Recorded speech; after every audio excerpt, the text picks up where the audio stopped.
అధ్యక్ష, మాట్లాడే అవకాశం ఇచ్చినందుకు మీకు ప్రత్యేకంగా ధన్యవాదాలు. పాయల్ శంకర్ గారు ఒక్క నిమిషం. ఫ్లోర్ లీడర్లకు 30 నిమిషాల టైం కేటాయించినాము. సాధారణ సభ్యులకు అందరికీ గౌరవ సభ్యులకు 5 నిమిషాలు. దయచేసి దీన్ని పాటించవలసిందిగా కోరుకుంటున్నాను. పాయల్ శంకర్ గారు. సార్ మాది సార్ మా పార్టీ సమయంగా భావించి మాకు అరగంట సమయం ఇస్తేనే అది న్యాయం చేసినట్టు అవుతారు. అంటే నన్ను సభ్యుడిగా కాకుండా పార్టీ సమయంగా భావించండి. అధ్యక్ష, ముందుగా మీకు ధన్యవాదాలు.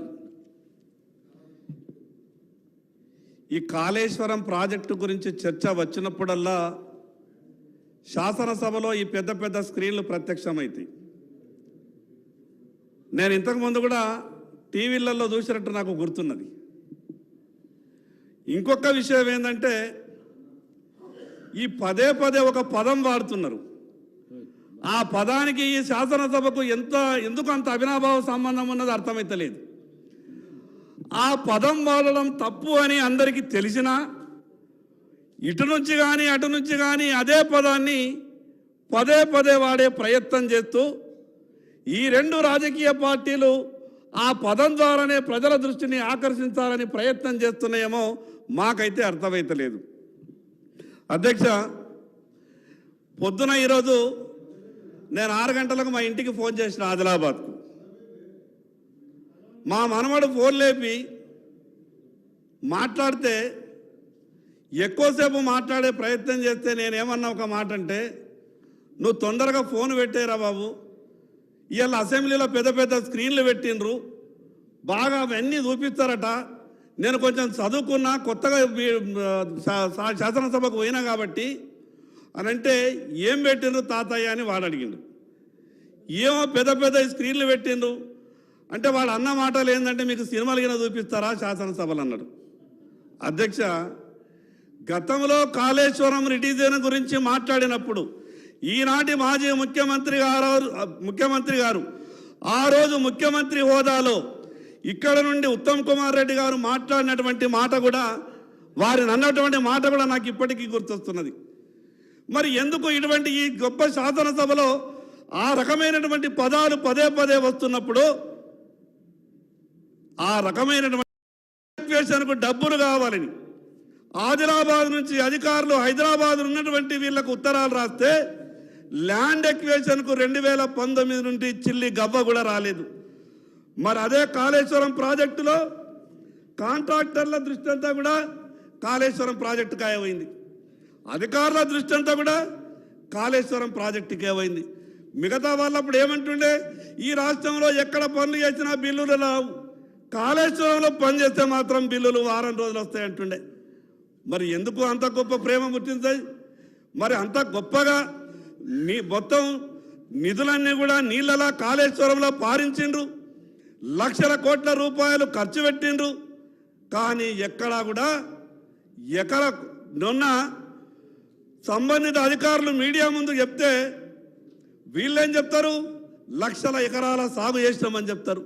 అధికారులు ఏం చెప్తున్నారు, 1,00,000 కోట్ల రూపాయలు ఖర్చు పెట్టి కేవలం 1,00,000 ఎకరాలు మాత్రమే సాగైందని చెప్తారు. అధ్యక్ష, ఇప్పటి వరకు వీళ్ళు మాట్లాడుకుంటే మేమేమనుకున్నామంటే, అధికార పక్షం ప్రధాన ప్రతిపక్షం కాబట్టి కొంత సమయం ఎక్కువెచ్చుకుంటారో మాట్లాడుకుంటారో అనుకుంటున్నాం.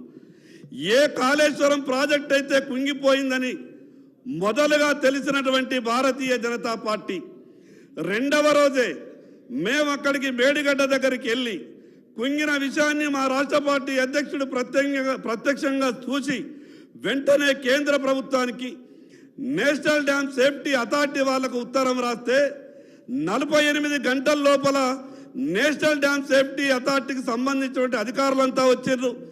అక్కడ ఉన్నటువంటి మేడిగడ్డనంతా కూడా పరిశీలించిర్రు. కావలసినటువంటి కాగితాలన్నీ ఆ రోజు టీఆర్ఎస్ ప్రభుత్వం అధికారంలో ఉండే వాళ్ళని నేషనల్ డ్యామ్ సేఫ్టీ అధికారులు కొన్ని పత్రాలు కావాలని అడిగిండ్రు. ఆ ప్రభుత్వం పత్రాలు ఇవ్వలేదు అధ్యక్ష. పోనీ ఆ ప్రభుత్వం పత్రాలు ఇవ్వకుంటే ఇవ్వకపోయా, మరి కొత్తగా వచ్చినటువంటి కాంగ్రెస్ ప్రభుత్వమైనా నేషనల్ డ్యామ్ సేఫ్టీ అథారిటీకి పత్రాలు ఇవ్వాలి కదా, వీళ్ళు కూడా ఇస్తలేరు అధ్యక్ష. గతంలో వాళ్ళు ఉండే పత్రాలు కావాలని నేషనల్ డ్యామ్ సేఫ్టీ. మంత్రి గారు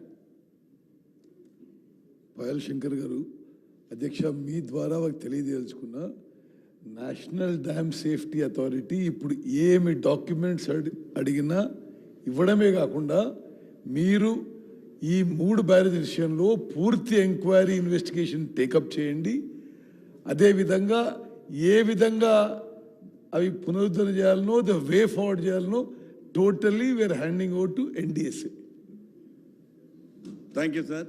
మీకు ఈ రకమైనటువంటి గొప్ప మనసు ఉంటే ఎట్లా బయటకు రావో, పోయిన డబ్బంతా ఏడాడికి పోయిందో కేంద్ర ప్రభుత్వం మీకు పూర్తిగా ఈ ప్రభుత్వానికి అండగా ఉంటుంది. అందుకే మేము మొదటి నుంచి అంటున్నాం, మీరు ఈ రకమైనటువంటి సహకారం అందించండి, మాటకు కట్టుబడి ఉండండి. ఏదైతే ఆ రోజు మల్కాజ్గిరి పార్లమెంటు సభ్యులుగా, రాష్ట్ర కాంగ్రెస్ పార్టీ అధ్యక్షులుగా జరిగినటువంటి విషయాల మీద సిబిఐ విచారణ జరగాలని గౌరవ ముఖ్యమంత్రి గారు ఆ రోజు మాట్లాడినటువంటి మాటను ఒక్కసారి గుర్తు చేసుకున్నా. మీకు కూడా చాలా ఈజీ ఉంటుంది, ఎందుకంటే మీరు కొత్తగా ప్రభుత్వంలోకి వచ్చి మీకు ఇంకా చాలా పనులు ఉన్నాయి. ఇది ఎక్కడెక్కడ తప్పులు జరిగినాయి, ఎక్కడెక్కడ లోపాలు జరిగినాయి సిబిఐకి ఇస్తే అది నేషనల్ అయినా ఇంటర్నేషనల్ లెవెల్లో కూడా ఏమైనా సంబంధాలు ఉంటే, ఇక్కడ ఉన్నటువంటి డబ్బు ఎక్కడన్నా పోయిందా, ఆ విషయాలు కూడా ఏమన్నా ఉంటే అవి తొందరగా బయటపడేటటువంటి అవకాశాలు ఉన్నాయి సార్. అందుకే భారతీయ జనతా పార్టీ చాలా క్లియర్గా మొదటి నుంచి కూడా డిమాండ్ చేస్తున్నాం. మేము చేస్తున్నటువంటి డిమాండ్ కూడా ఏం కాదు, మీరన్నటువంటి మాటకే కట్టుబడి ఉండండి. మీరే అన్నారు కదా సిబిఐ విచారణ జరగాల, భారతీయ జనతా పార్టీకి టీఆర్ఎస్కు ఏదో సంబంధం ఉన్నట్టున్నది, మేము ఎంత అడిగినా కూడా సిబిఐ ఎంక్వైరీ చేస్తలేరని గౌరవ ముఖ్యమంత్రి గారు అన్నారు ఆ రోజు. గౌరవ ముఖ్యమంత్రి గారు ఆ రోజు కూడా ఇంకో మాట కూడా మాట్లాడింది సార్. వారు ఏమన్నారంటే, ప్రధానమంత్రి గారిది, అమిత్ షా గారిది నా దగ్గర అన్ని ఆధారాలు ఉన్నాయి, నేను కంప్లైంట్ చేయడానికి సిద్ధంగా ఉన్నా, భారతీయ జనతా పార్టీ నాయకులు వాళ్ళ అపాయింట్మెంట్ ఇప్పగలుగుతారా అని ఒక మాట మాట్లాడినారు. అధ్యక్ష, ఈరోజు ఎవరు కూడా గౌరవ ముఖ్యమంత్రి గారికి అపాయింట్మెంట్ ఇప్పించే అవసరం లేదు.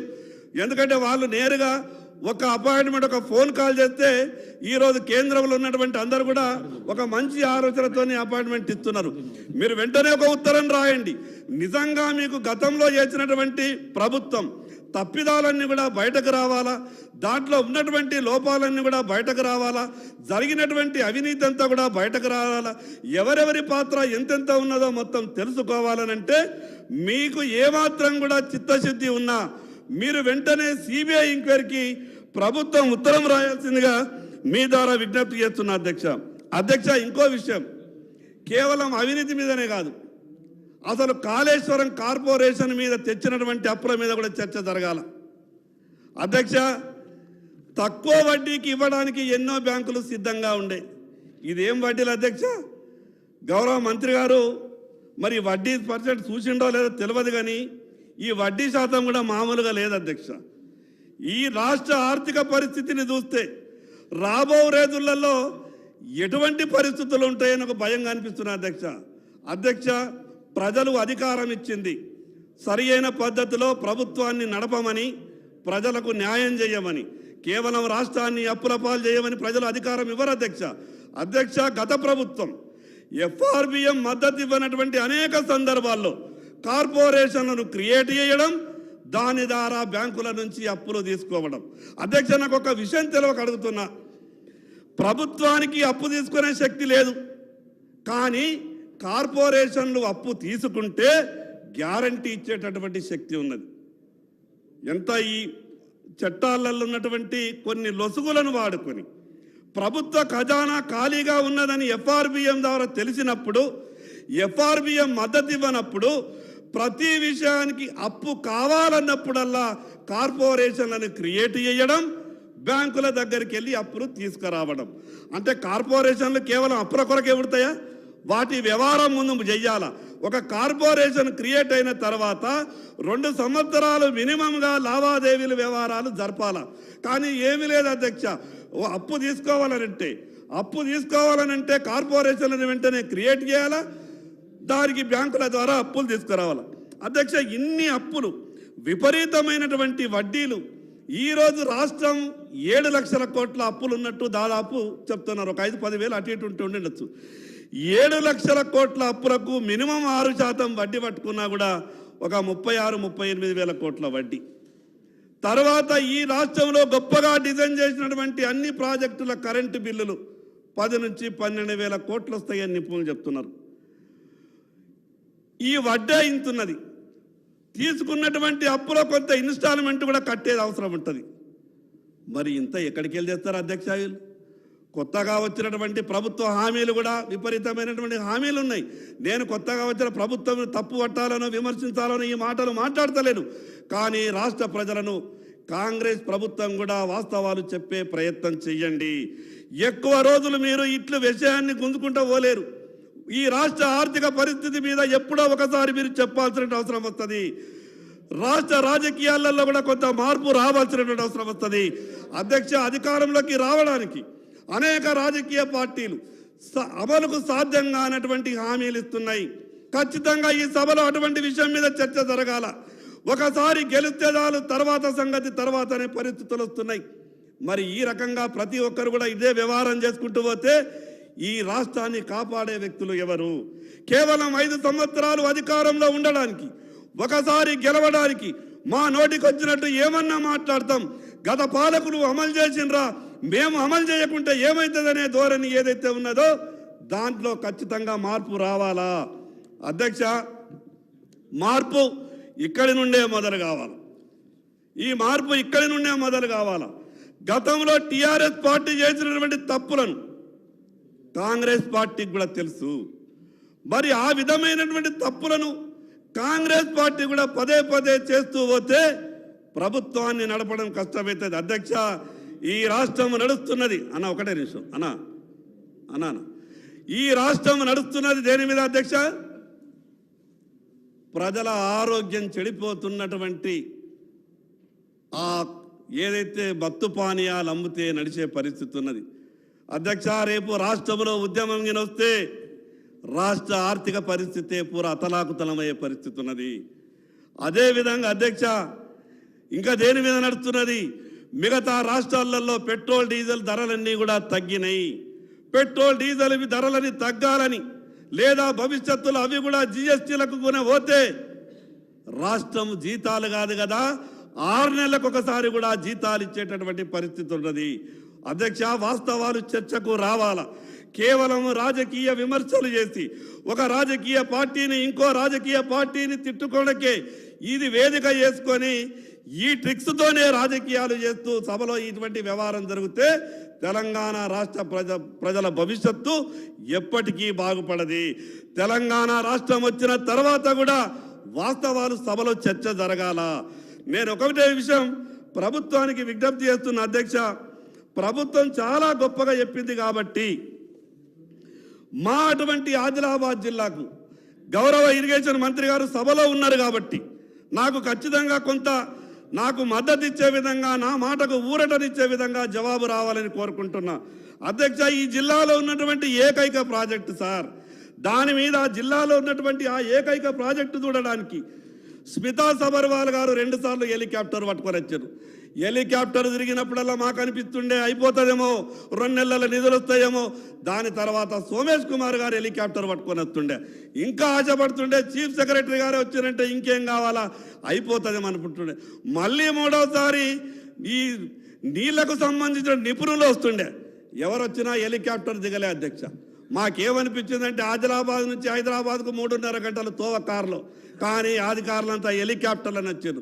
ఆ అన్నిసార్లు వచ్చినటువంటి హెలికాప్టర్ ఖర్చు ఆ ప్రాజెక్టు గిన ఇస్తే ల్యాండ్ ఎక్వేషన్కు ఒక 25% డబ్బులు గిన ముట్టిపోతుండేనేమో.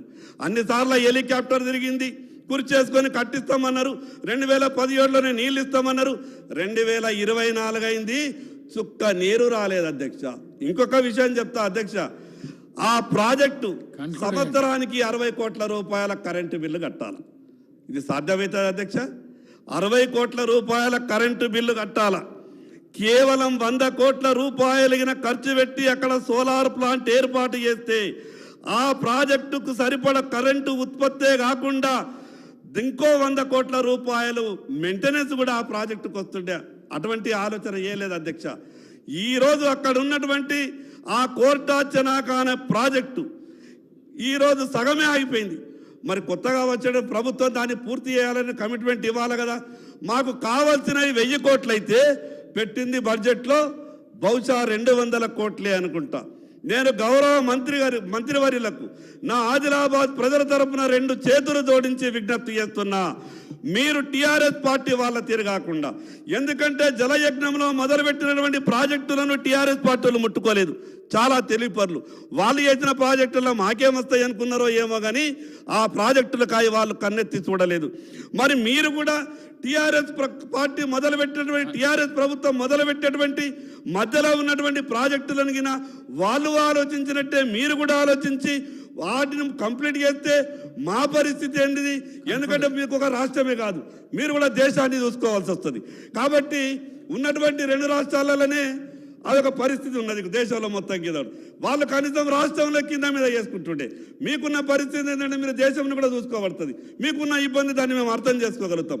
అందుకే అధ్యక్ష, ఈ ప్రభుత్వానికి ఏమాత్రం చిత్తశుద్ధి ఉన్నా ఒక ఉత్తరం ఈ ప్రభుత్వం తరపున కాళేశ్వరం మీద జరిగినటువంటి అవినీతినంతా కూడా సిబిఐ విచారణతోనే, సిబిఐ విచారిస్తేనే కానీ వాస్తవాలు బయటపడతాయి. కాబట్టి ప్రభుత్వం